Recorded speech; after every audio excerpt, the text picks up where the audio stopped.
não parar, não precipitar e não retroceder. Então dizer para esse cara, sabe quando nós vamos parar? Nunca. Nunca na sua porca vida. O canal tranquilo? Então, na nossa comunidade do YouTube a gente sempre deixa alguma postagem juntamente com alguns links de livros para vocês adquirirem. E também deixamos sempre aqui nos comentários e na descrição do vídeo nossas redes sociais. Então se inscreva no canal, siga a gente nas redes sociais e quem puder apoie o nosso canal financeiramente. Temos Pix, Vaquinha, Apoios e temos nosso conto também para quem quiser nos ajudar. Tranquilo? É isso aí. Sempre com Deus, pátria, família e liberdade por um Brasil melhor. Valeu!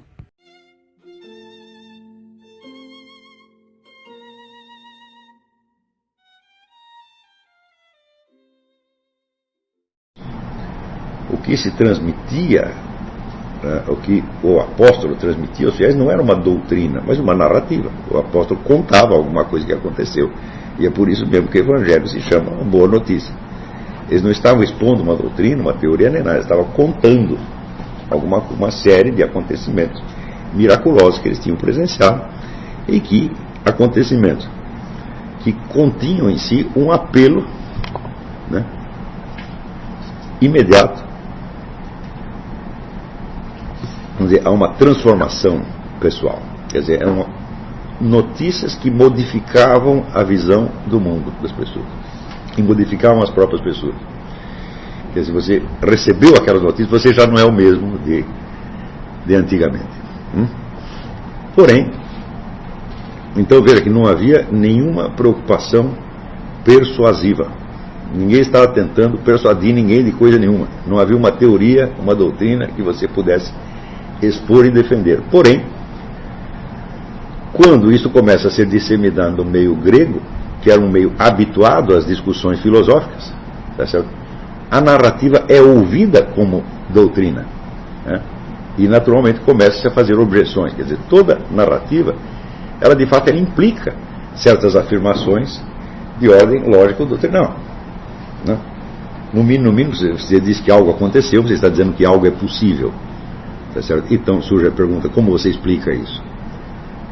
Na verdade o apóstolo não estava explicando nada, ele estava apenas contando. Quem exige a explicação é o ouvinte que está em dúvida, ou porque é uma dúvida sincera, ou porque é malicioso, tá certo?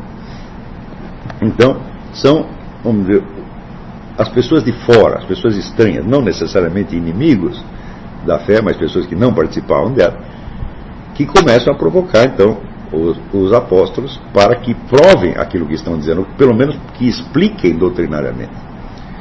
Então, foi assim que nasceu o que hoje nós chamamos de doutrina cristã. E quem obrigou a igreja a ter uma doutrina foram os estranhos e inimigos, né? Para muitas pessoas, para várias gerações, para todas as pessoas que se converteram à fé cristã nas primeiras gerações, não foi necessário doutrina nenhuma, né? Foi só, o que Jesus Cristo fazia? Ele também explicava lá uma filosofia? Não, né? Ele ia lá fazer um apelo, né, que ia direto ao coração das pessoas, e fazia milagres. Se você viu tudo isso, né, você se convertia, mas não por força de uma convicção intelectual, e sim pela força imediata, vamos dizer, pelo impacto imediato dos fatos. Tá certo? Ora, é fácil você perceber que à medida que as pessoas se distanciavam no tempo desses primeiros acontecimentos que marcaram o nível do cristianismo, então o elemento fático, o elemento narrativo vai perdendo força, porque já não é o testemunho imediato, é, como é que se diz, é a recordação da recordação da recordação da recordação. Então isso vai se diluindo. Na mesma medida que vai se diluindo, então o elemento doutrinal tem que se fortalecer, quer dizer, você tem que fornecer mais explicações. O Dempf também assinala que os primeiros padres que fizeram esboços de justificação doutrinal não tiveram nenhuma preocupação sistemática, ou seja, eles não tentaram organizar uma doutrina, mas apenas respondiam a pontos específicos, conforme a sua maior ou menor, seu maior ou menor talento filosófico, tá certo? À medida que essas várias respostas polêmicas às objeções se acumulam, o que acontece? Alguém lê uma, lê outra, lê a massa e vê que está desorganizado, que tem contradições, né? E é justamente esta massa crítica de respostas polêmicas isoladas, né, a objeções isoladas, feitas em várias épocas e lugares, sob motivações diferentes e desde níveis completamente diferentes, que ameaça virar um caos e sugere a necessidade de botar ordem no coreto. É nesta hora que começa a chamada filosofia escolástica. Tanto que, para fazer isto, a filosofia escolástica inventa um gênero literário novo, que não existia, chamado suma. O que é suma? É soma. Quer dizer que a suma pretende abranger a totalidade da doutrina cristã, desde os seus primeiros fundamentos até as suas consequências últimas, de ordem prática, moral, ritual, etc, etc.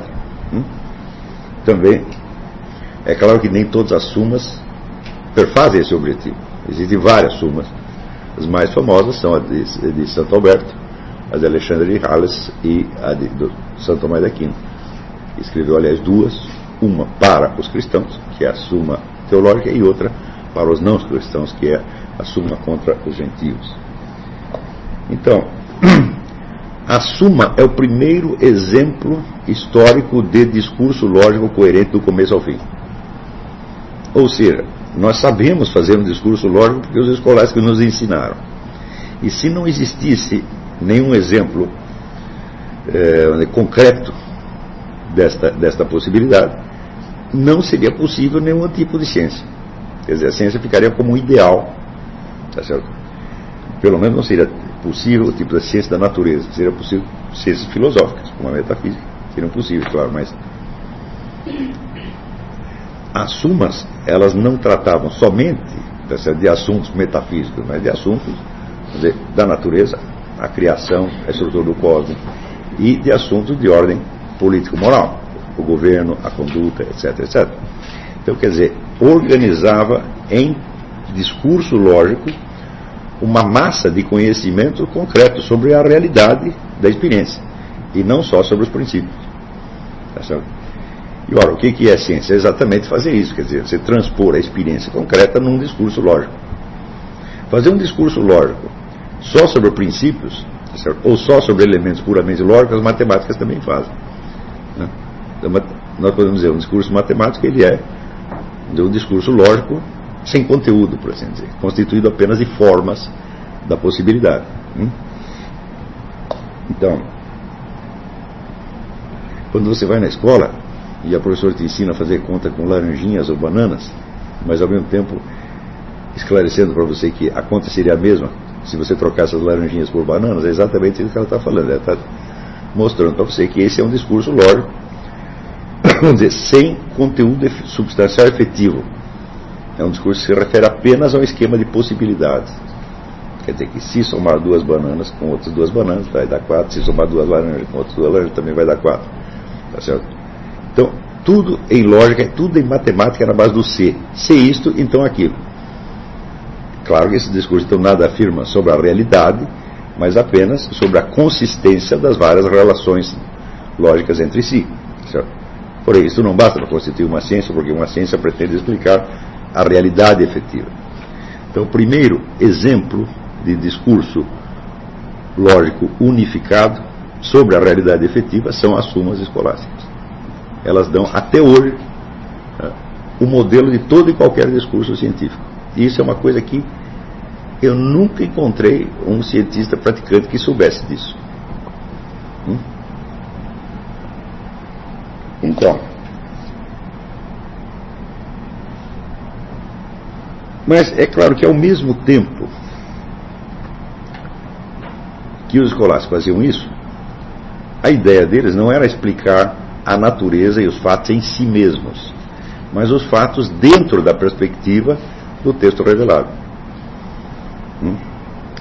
Se esses discursos tocavam em elementos da natureza, como a origem do cosmos, a constituição da matéria, dos planetas, etc, etc, etc, era, por assim dizer, de raspão, e era só porque esses elementos eram mencionados nos evangelhos. O objetivo fundamental da Suma é transpor a narrativa evangélica em discurso lógico-doutrinal.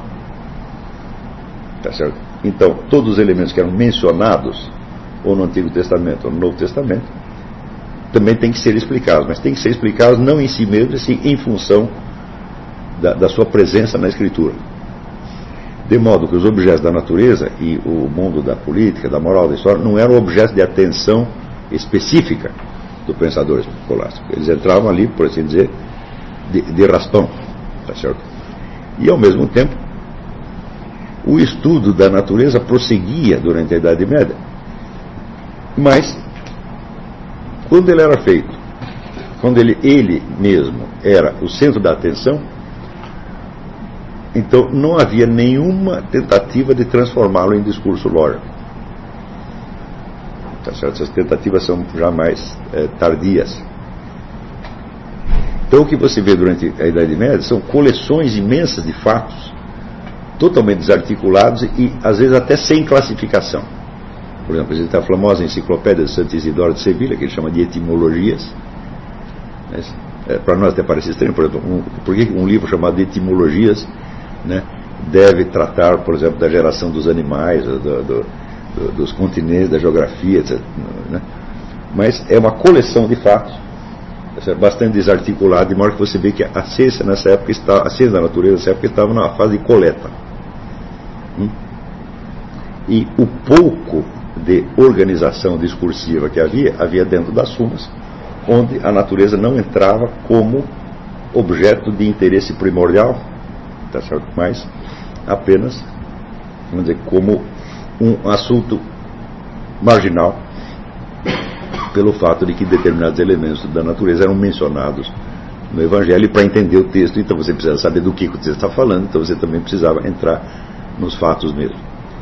Então você tem uma espécie de duas ciências da natureza, tá certo, durante esse período escolástico. Você tem aquela que deriva do estudo do Evangelho e aquela que deriva da observação direta dos fatos, organizados como mera coleta mais ou menos caótica, tá certo? À espera de que um dia a coisa se organize. Então isso quer dizer que nesta época o que se conhecia como ciência era propriamente a teologia, quer dizer, que era o produto mais elaborado intelectualmente. Não é isso? Ao mesmo tempo, na dimensão do estudo da natureza, esses fatos caoticamente coletados, às vezes se organizavam não como doutrina, mas como técnica alquímica, ou seja, determinadas operações da natureza que o homem pretende imitar ou até, vamos dizer, transcender e aperfeiçoar. Então, vamos dizer, a outra forma de discurso científico medieval, então, são os tratados de alquimia, mas note bem, eles não são uma teoria, eles são uma técnica, né? Então, você faz isso, depois aquilo, daí vai acontecer isso, mais aquilo outro. Claro também que essa técnica subentendia certos princípios explicativos de natureza simbólica. Então isso quer dizer que na alquimia você ainda vê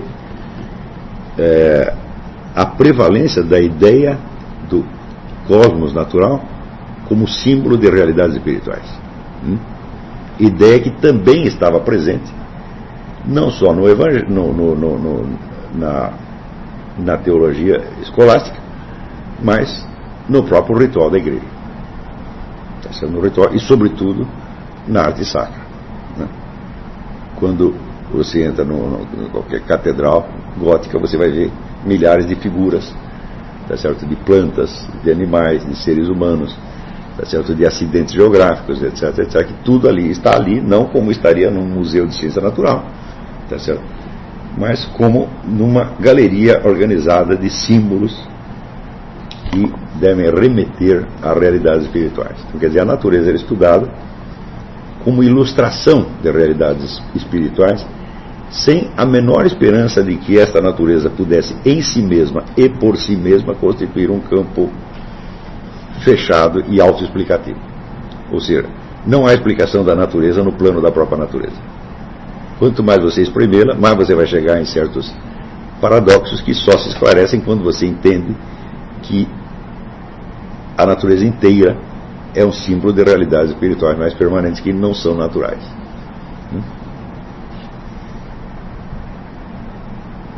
Na entrada da modernidade, o que acontece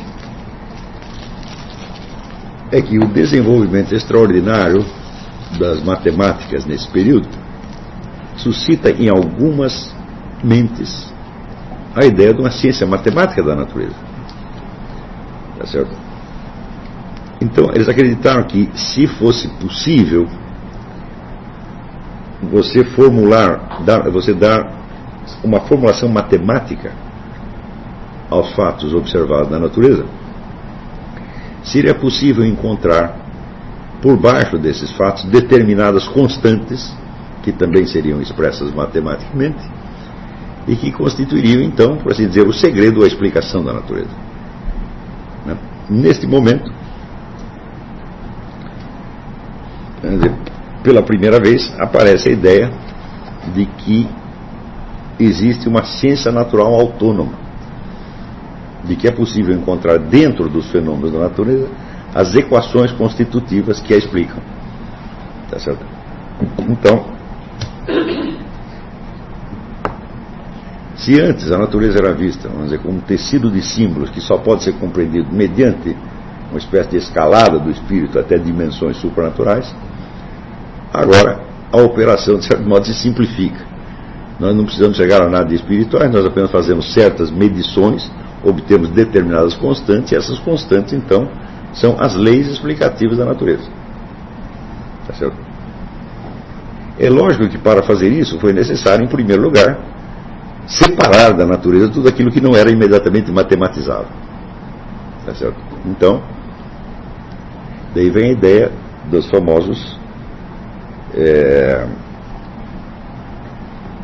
elementos primários e secundários na conformação dos objetos físicos. Os primários, então, são aqueles que podem ser medidos, como a extensão, o peso, etc, etc. E secundários são aqueles que não podem ser objeto de uma matematização direta, mas requerem a intervenção da subjetividade humana, como, por exemplo, a cor. Então, a cor já não é tida como uma propriedade dos objetos, tá certo? Mas como uma reação da subjetividade humana à percepção dos objetos. Então, esses elementos ditos secundários são isolados, tá certo? E entre esses elementos que são isolados, vêm as próprias formas substanciais. Quer dizer, quando você olha um gato e diz, é um gato, quer dizer, está captando a forma substancial da espécie gato, né, naquele indivíduo particular, quer dizer, isso não é uma operação matematizável. Isso não tem nada a ver com matemática, né? É uma operação de abstração, mas é uma abstração diferente daquela que se faz em matemática. Então, as formas substanciais também são isoladas. Só interessa, então, dos objetos aquilo que pode ser objeto de medição. Ora, a forma substancial não pode ser medida. Então, apaga.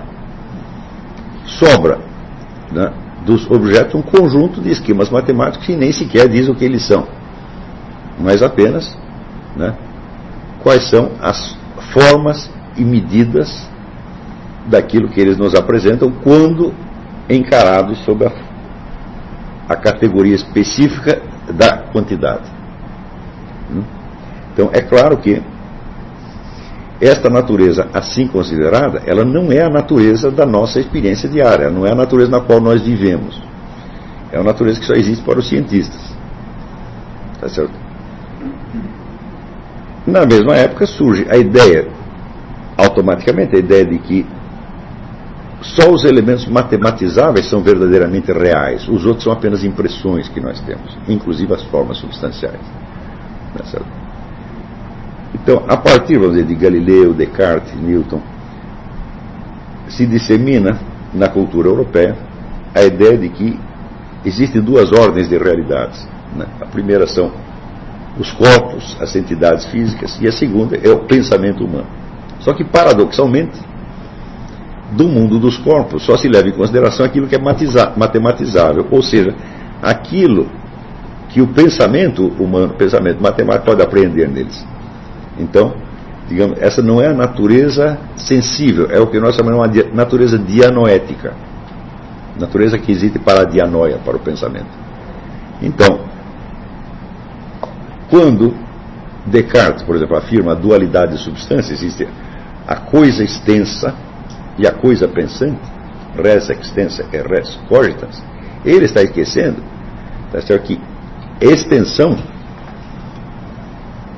das medidas das coisas, tá certo, não são uma característica que elas manifestem em si mesmas e por si mesmas, mas é uma característica que só existe para o pensamento humano que as mede.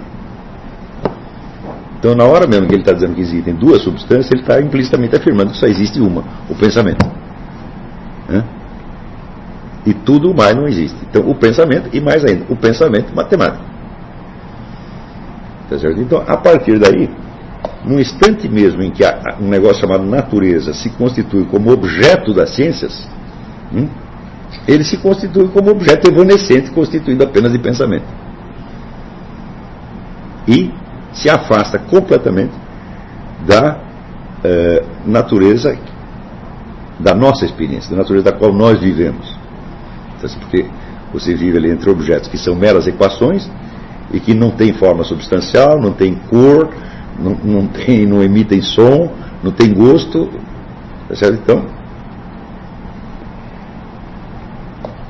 muito mais tarde, né, Edmund Husserl diria, na década de 30, Edmund Husserl, examinando essa evolução, diria que a matematização da natureza criou um novo objeto, que não é exatamente a natureza. Veja que, de certo modo, este fenômeno, ele mostra como Platão tinha razão. Porque, quando Platão fez aquela escala dos 4 tipos de objetos e 4 modalidades de conhecimento,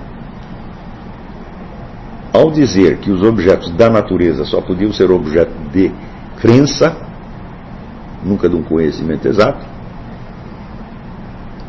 ele já estava dizendo que se você tentasse obter um conhecimento exato deles, você os transformaria em quê? Em entes matemáticos. E, portanto, objetos da dianoia. E já não seriam exatamente os objetos dos sentidos. E foi exatamente isso que aconteceu historicamente, né?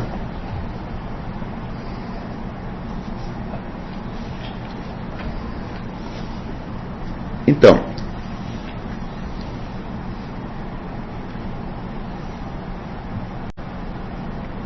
o sucesso, ao menos aparente, da nova ciência fez com que surgissem então correntes culturais de uma potência enorme, fundadas na confiança total de que a ciência matemática da natureza daria todas as explicações e mostraria então o universo como uma entidade autoconstituída, independente, sem necessidade de qualquer referência a elementos, vamos dizer, extracorporais, espirituais, etc, etc. Tá? Então, é isso o que acontece durante o século XVIII no movimento chamado Iluminismo.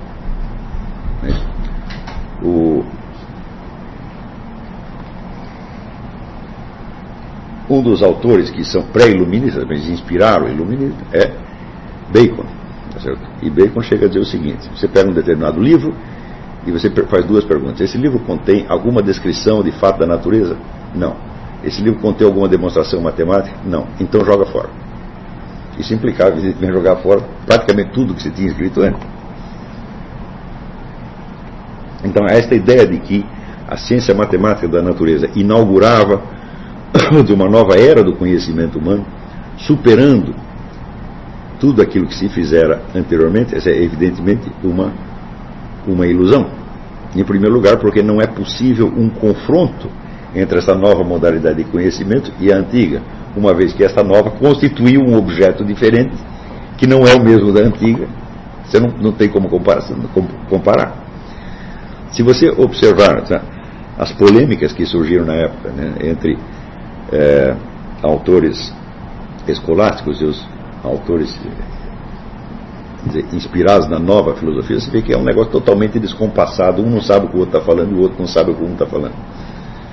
Não estão falando da mesma coisa.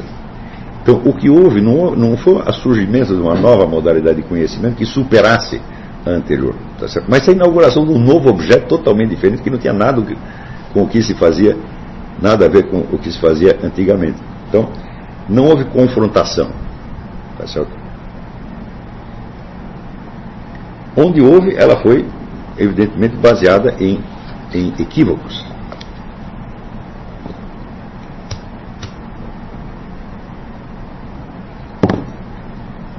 Mas, de qualquer modo, o sucesso da nova ciência, então, induz uma multidão de intelectuais, durante um processo que vai durar aí 2 séculos, a acreditar que eles conquistaram um novo continente do conhecimento e que este novo continente é tão valioso que perto dele tudo o que foi feito antes não tem valor nenhum, tá certo? Quando hoje nós observamos, vamos dizer, a pobreza dos conhecimentos científicos que foram obtidos na época, então a presunção da iluminista nos aparece assim quase psicótica, tá certo? E sobretudo quando nós examinamos em particular a ideia de Bacon. Então, Bacon não é ainda um precursor do iluminismo, tá certo?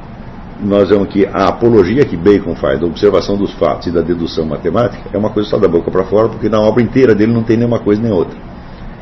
De modo que nós podemos aplicar exatamente a Bacon o preceito dele. Tem descrições objetivas de fato da natureza? Não. Tem demonstrações matemáticas? Não. Então joga fora. Tá certo? Quando Bacon tenta fazer alguma observação da natureza, ele a faz de maneira tão ridícula e tão carregada de superstições e idiotices que eu, em certo momento, cheguei a suspeitar que Bacon estava louco. Porque ele diz, por exemplo, que se você pegar um mosquito e cortar o mosquito em vários pedaços, vai nascer vários mosquitinhos. Tá certo? Então, isso aí, vamos dizer, parece aquelas observações empíricas mais grosseiras ainda do que aquelas que você observa como chama, tinha um gênero, né, livros de segredos, né? Então, que juntava vários fatos da natureza, né, tinha desde fórmulas mágicas, né, e invocações de feitiçaria até relatos de receitas de cozinha e descrições de fatos curiosos, né? Então, a ciência natural do Bacon é ainda mais primitiva e grosseira do que a dos livros de segredos. E, ao mesmo tempo, ele é tido como o fundador, o pai da ciência moderna, né?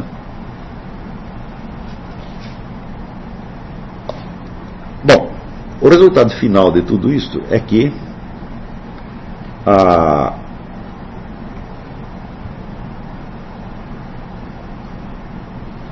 contradição, aquela absurdidade inicial contida no próprio conceito da ciência matemática da natureza, que é a de que a dualidade de substâncias afirma taxativamente a existência de uma substância única, que é o pensamento, né? Isso acaba levando, inevitavelmente, precisamente a essa conclusão, de que não há nada no seu pensamento. Isso aparece, por exemplo,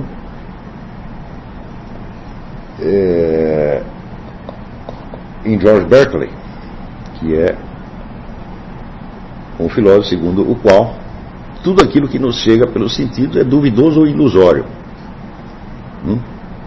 Então, por exemplo, nós não temos nenhuma certeza de que o mundo exterior continua existindo quando nós não estamos olhando para ele.